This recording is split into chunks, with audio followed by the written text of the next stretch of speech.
Lerikdə sakinlər dağılmış yolların ümidinə qalıb.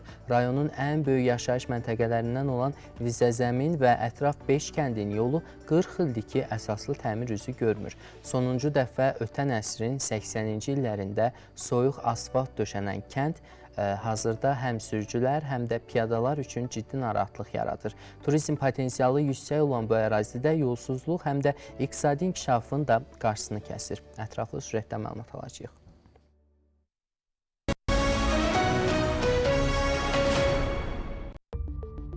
Bu yollar nə yay, nə qış bütövlükdə ilin hər mövsümündə bərbad vəziyyətdədir. Heç bir formada burada avtomobillə hərəkət etmək düzdür, eləmə olur, amma çox çətinliklə olar da. Yolumuz çox bərbad vəziyyətdədir, maşınlarımız qırılır, uşaqlarımız məktəbə getməyə çətinlik çəkir. Yəni qışın günündə çox bərbad olur.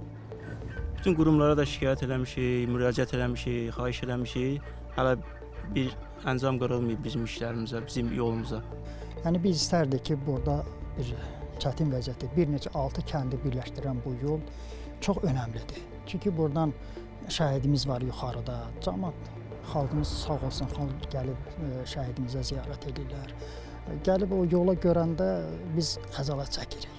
Lənkəran-Lerik magistralının 37-ci kilometrliyindən ayrılan bu yol sonuncu dəfə 1986-cı ildə təmir edilib. Ümumi uzunluğu 10 kilometrə yaxın olan kəndarası yollar yağıntılar və baxımsızlıq səbəbindən bərbad hala düşüb. Sakinlər deyir ki, yolun bir hissəsini vaxtaşırı öz vəsaitləri hesabına düzəltsələr də, təbii fəlakətlər və sürüşmələr bütün əməyi boşa çıxarır. Palçıq olanda, yağış yağanda maşının bu mümkün deyil. Görürsünüz, maşınlar buradan o yana keçə bilmir. Biz neçə dəfə bu yolu öz kəndin, cəmaatın vəsaiti ilə təmir eləmişik. O vəc eləmir, həmin yol vəc eləmir. Qrabil tökürük yollara. O qrabildəki lapatka ilə onu hamar edirik, amma o müvəqqətidir. Çünki bir yağış yağan kimi, qar olan kimi o silib süpürür.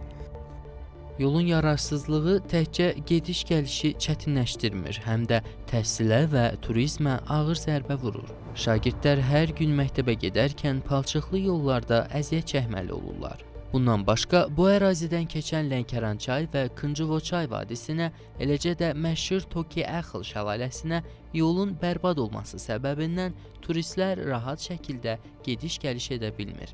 Sakinlər 15-dən çox qonaq evi tiksələr də yol infrastrukturunun yoxluğu potensial müştəriləri geri qaytarır. Mövzu ilə bağlı aidiyyatı qurumların mövqeyini öyrənməyə çalışdıq. Məlumat üçün bildirim ki, hazırda Lerikdə Hamarmeşə-Bibiyani avtomobil yolunun təmir işləri həyata keçirilir. Növbəti illərdə isə sözgedən yolunda, yəni Vizəzəmin kəndinə daxil olan 6 kəndin avtomobil yolunun da dövlət proqramına daxil edilərək yenidən qurulması nəzərdə tutulur.